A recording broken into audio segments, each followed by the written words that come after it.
S B I credit card ಬಿಲ್ಲನ್ನು ಕಂಪ್ಲೀಟಾಗಿ pay ಮಾಡೋದು ಹೇಗೆ, ಅಥವಾ ಎಸ್ ಬಿ ಐ ಕ್ರೆಡಿಟ್ ಕಾರ್ಡಿಂದ EMI ರೀತಿಯಾಗಿ ನೀವು ಮಂತ್ಲಿ ಅಮೌಂಟನ್ನು ಕಟ್ತಾ ಇದ್ರೆ ಅದನ್ನು ಕಂಪ್ಲೀಟಾಗಿ ಒಂದೇ ಸಲ ಪೇ ಮಾಡೋದು ಹೇಗೆ ನಿಮ್ಮ ಒಂದು S B I credit card app ಮುಖಾಂತರ ಅಂತ ಈ ವಿಡಿಯೋದಲ್ಲಿ ತಿಳಿಸ್ಕೊಡ್ತೀನಿ. ಸೊ ಅದಕ್ಕಿಂತ ಮುಂಚೆ ಈ ವಿಡಿಯೋಗೆ ಒಂದು ಲೈಕ್ ಮಾಡಿ, ಯಾರಾದರೂ ಹೊಸ್ತಾ ನೋಡ್ತಾ ಇದ್ದರೆ ಆ್ಯಸ್ ಯೂಶುವಲ್ ಸಬ್ಸ್ಕ್ರೈಬ್ ಮಾಡೋದನ್ನು ಮರಿಬೇಡಿ. ಉದಾಹರಣೆಗೆ ನೀವು ಎಸ್ ಬಿ ಐ ಕ್ರೆಡಿಟ್ ಕಾರ್ಡನ್ನು ಯೂಸ್ ಮಾಡಿ ಯಾವುದಾದ್ರೂ ಫೋನನ್ನು ಬೈ ಮಾಡಿರ್ತೀರ, ಸೊ EMI ರೀತಿಯಲ್ಲಿ. ಸೊ ಅದನ್ನು ಕಂಪ್ಲೀಟಾಗಿ ಪೇ ಮಾಡ್ತಾ ಇರಲ್ಲ, ನಿಮ್ಮ ಅಕೌಂಟಿಂದ ಮಂತ್ಲಿ ಡಿಟೆಕ್ಟ್ ಆಗ್ತಾ ಇರುತ್ತೆ, ಹಾಗೆ ಇಂಟ್ರೆಸ್ಟ್ ಕೂಡ ಡಿಟೆಕ್ಟ್ ಆಗ್ತಾ ಇರುತ್ತೆ. ಅದು ನಿಮಗೆ ಸ್ವಲ್ಪ ತಲೆನೋವು ಅನ್ನಿಸ್ಬೋದು. ಹಾಗಾಗಿ ನಿಮ್ಮ ಹತ್ರ ಮನಿ ಇದ್ದಾಗ ಕಂಪ್ಲೀಟಾಗಿ ಪೇ ಮಾಡ್ಕೊಂಡ್ಬಿಡ್ಬೋದು. ಸೊ ಇಂಟ್ರೆಸ್ಟನ್ನು ನೀವು ಉಳಿಸ್ಬೋದು. ಮಂತ್ಲಿ ಇಂಟ್ರೆಸ್ಟ್ ಬರ್ತಾ ಇರುತ್ತಲ್ವ, ₹100 ಅಥವಾ ₹80 ಈ ರೀತಿಯಾಗಿ ಅದನ್ನು ಕಂಪ್ಲೀಟಾಗಿ ಉಳಿಸ್ಬೋದು. SBI ಕಾರ್ಡ್ ಅಂತ ಇದೆಯಲ್ಲ, ಆ ಒಂದು ಅಪ್ಲಿಕೇಶನ್ ಮೇಲೆ ಕ್ಲಿಕ್ ಮಾಡಿ. ಇಲ್ಲಿ ಅಪ್ಲಿಕೇಶನ್ ಪಿನ್ನನ್ನು ಎಂಟರ್ ಮಾಡಿ. ಪಿನ್ನನ್ನು ಎಂಟರ್ ಮಾಡಿದ ತಕ್ಷಣ ಈ ರೀತಿಯಾಗಿ ಇಂಟರ್ಫೇಸ್ ಓಪನ್ ಆಗುತ್ತೆ. ನಿಮಗೆ ಕಾಣ್ತಾ ಇರ್ಬೋದು ಅವೈಲೇಬಲ್ ಕ್ರೆಡಿಟ್ 46,539 ಇದೆ. ಸೊ ಟೋಟಲ್ ಅಮೌಂಟ್ ಡ್ಯೂ 738 ಇದೆ. ನೆಕ್ಸ್ಟ್ ಮಿನಿಮಮ್ ಅಮೌಂಟ್ ಡ್ಯೂ 738 ಇದೆ. ಡ್ಯೂ ಆನ್ 1 ನವೆಂಬರ್ 2025 ಅಂದರೆ ನವೆಂಬರ್ 1ನೇ ತಾರೀಕು ಪೇ ಮಾಡಬೇಕಾಗುತ್ತೆ ಮಿನಿಮಮ್ ಡ್ಯೂವನ್ನು. ಸೊ ಹಾಗಿದ್ರೆ ಈ ಒಂದು ಅಮೌಂಟನ್ನು ಕಂಪ್ಲೀಟ್ ಪೇ ಮಾಡೋದು ಹೇಗೆ ಅಂದರೆ, ನಿಮಗೆ ಕಾಣ್ತಾ ಇರೋದು ಕೆಳಗಡೆ ಸ್ಕ್ರೋಲ್ ಮಾಡಿ.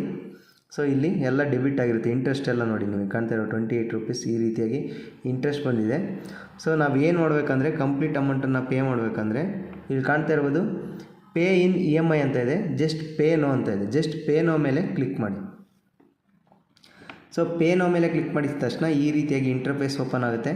ಪ್ರೊಸೀಡ್ ಮೇಲೆ ಕ್ಲಿಕ್ ಮಾಡಿ. ಇಲ್ಲಿ ನಿಮಗೆ ಕಾಣ್ತಾ ಇರ್ಬೋದು total amount due, minimum amount due and correct outstanding ಅಂತ. ಕರೆಕ್ಟ್ ಔಟ್ಸ್ಟ್ಯಾಂಡಿಂಗ್ ಕಂಪ್ಲೀಟ್ ಸೆಲೆಕ್ಟ್ ಮಾಡಿ ಈ ರೀತಿಯಾಗಿ. ಸೊ ಕಂಪ್ಲೀಟ್ ಅಮೌಂಟನ್ನು ಪೇ ಮಾಡಬೇಕಲ್ಲ, ಸೊ ಹಾಗಾಗಿ ಕರೆಂಟ್ ಔಟ್ಸ್ಟ್ಯಾಂಡಿಂಗ್ ಮೇಲೆ ಕ್ಲಿಕ್ ಮಾಡಿ. ನೆಕ್ಸ್ಟ್ ಇಲ್ಲಿ ಕಾಣ್ತಾ ಇರ್ಬೋದು ಪೇ ನೋ ಮೇಲೆ ಕ್ಲಿಕ್ ಮಾಡಿ.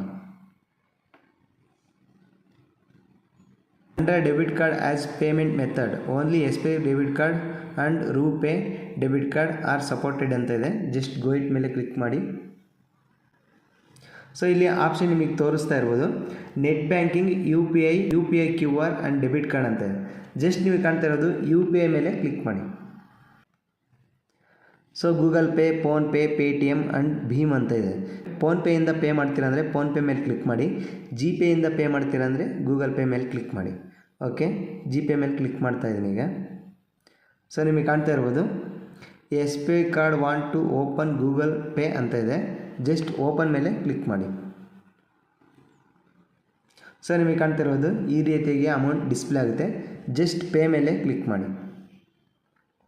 ಸೊ ನೀವು ಗೂಗಲ್ ಪೇಗೆ ಇಟ್ಟಿರುವಂತಹ ಪಿನ್ನನ್ನು ಎಂಟರ್ ಮಾಡಿ. ಇಲ್ಲಿ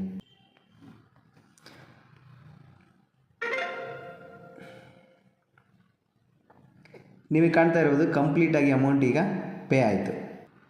ಕಂಪ್ಲೀಟ್ ಬ್ಯಾಕ್ ಹೋಗಿ SBI ಕ್ರೆಡಿಟ್ ಕಾರ್ಡ್ ಮೇಲೆ ಮತ್ತೆ ಕ್ಲಿಕ್ ಮಾಡಿ. ನಿಮಗೆ ಕಾಣ್ತಾ ಇರೋದು ಪೇಮೆಂಟ್ ಸಕ್ಸಸ್ಫುಲ್ ಕಾಣ್ತಾ ಇದೆಯಾ, ಈ ರೀತಿಯಾಗಿ ಬರುತ್ತೆ. ಈ ರೀತಿಯಾಗಿ ಕಂಪ್ಲೀಟಾಗಿ ನೀವು ಡ್ಯೂ ಇರುವಂತಹ ಅಮೌಂಟ್ ನೀವು ಪೇ ಮಾಡ್ಬೋದು. ಹಾಗೆ ಮಂತ್ಲಿ ಬರುವಂತಹ ಇಂಟ್ರೆಸ್ಟ್ ಅಮೌಂಟನ್ನು ನೀವು ಸೇವ್ ಮಾಡ್ದಂಗೆ ಆಗುತ್ತೆ. ಸೊ ಮತ್ತೆ ಎಕ್ಸಿಟ್ ಮೇಲೆ ಕ್ಲಿಕ್ ಮಾಡಿ. ಸೊ ನಿಮಗೆ ಕಾಣ್ತಾ ಇರ್ಬೋದು ಅವೈಲೇಬಲ್ ಕ್ರೆಡಿಟ್ ಲಿಮಿಟ್ 50,000 ಅಂತ ಇದೆ. ಸೊ ಎಲ್ಲ ಪೇಮೆಂಟ್ ಈಗ ಕಂಪ್ಲೀಟಾಗಿ ಪೇ ಆಗೋಯ್ತು.